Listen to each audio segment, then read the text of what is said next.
ప్రియమైన దేవుని పిల్లలారా, ప్రభువైన యేసుక్రీస్తు నామంలో మీకు నా వందనములు. ఈరోజు మీరు బలహీనంగా, ఒత్తిడిగా, నిరాశతో ఉన్నారా? ఇది నేను తట్టుకోలేను, నాకు ఇది సాధ్యం కాదు అనే ఆలోచన మిమ్మల్ని బాధిస్తుందా? ఈరోజు దేవుడు మీతో చెప్తున్నాడు, నా కృప నీకు చాలును అని.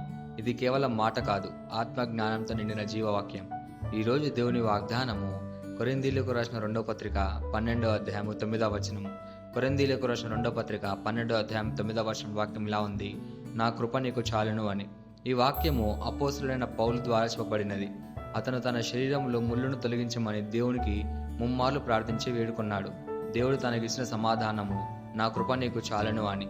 దేవుడు మన సమస్యలను వెంటనే తొలగించకపోయినా ఆ సమస్యలను తట్టుకునే బలాన్ని తన కృప రూపంలో మనకిస్తాడు. ఇది మనం అర్హులమైనందువల్ల కాదు, ఆయన మనల్ని ప్రేమిస్తున్నాడు కాబట్టి. దీనికి ఒక గొప్ప ఉదాహరణ రాజైన యెహోషాపాతు. ఇది మనకి 2వ దినవృత్తాంతం 20వ అధ్యాయంలో మనకు కనిపిస్తుంది. యోవాబు, అమ్మోను, ఇతర జనులు కలిసి యూదాపై యుద్ధానికి వచ్చారు. అతడు భయపడ్డాడు, కానీ భయంతో పారిపోలేదు. దేవునికి ప్రార్థన చేశాడు. ప్రజలందరితో కలిసి ఉపవాసం ఉండి ప్రార్థించగా దేవుని వాక్యం ఇలా వచ్చింది, ఈ యుద్ధంలో మీరు యుద్ధం చేయవలసిన పని లేదు, మీరు స్థిరంగా ఉండి యెహోవా రక్షణను చూడుడి అని. దేవుని కృప యెహోషాపాతుతో కూడా ఉండి ఆయనను అద్భుతమైన విధంగా రక్షించింది. యుద్ధం చేయకుండానే విజయం సాధించాడు. ఈ వాగ్దానాన్ని మన జీవితానికి ఎలా తీసుకోవాలంటే, మొదటిగా మన బలహీనతలను దాచిపెట్టుకోకుండా దేవుని సన్నిధిలో పెట్టాలి. రెండోదిగా మన బలంపై కాదు, దేవుని కృపపై ఆధారపడాలి.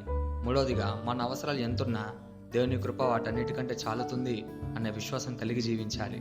నాలుగోదిగా ప్రతిరోజు ప్రార్థనలో, దేవా నీ కృప నాకు చాలును గాక అని దేవుని మనం అడగాలి. ఈ వాగ్దానం మనం స్వతంత్రించలాగున మనం ప్రార్థన చేద్దాం. మమ్మల్ని మిగిలిగా ప్రేమించిన ప్రియా పరలోకపు తండ్రి, నీకే కృతజ్ఞతాస్తుతులు వందనాలు చెల్లించుకుంటున్నాం ప్రభువా. ఈరోజు నువ్వు మాతో చెప్పిన వాగ్దానానికి నీకే కృతజ్ఞత చెల్లించుకుంటున్నాం ప్రభువా.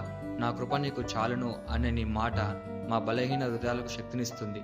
యెహోషాపాతు రాజు వల్లే మేము కూడా నీ కృప మీద ఆధారపడాలని కోరుకుంటున్నాం ప్రభువా. ఈరోజు మా జీవితాలు ఏ కష్టమైనా మేము తట్టుకుంటున్నామంటే నీ కృప వల్లనే ప్రభువా. మాకు నిత్యం నీ కృప ప్రసాదించుము. మా బలహీనతలో నీ బలం ప్రకాశింపజేయమని ప్రార్థిస్తూ యేసుక్రీస్తు నామమున అడుగుచున్నాము తండ్రి, ఆమేన్.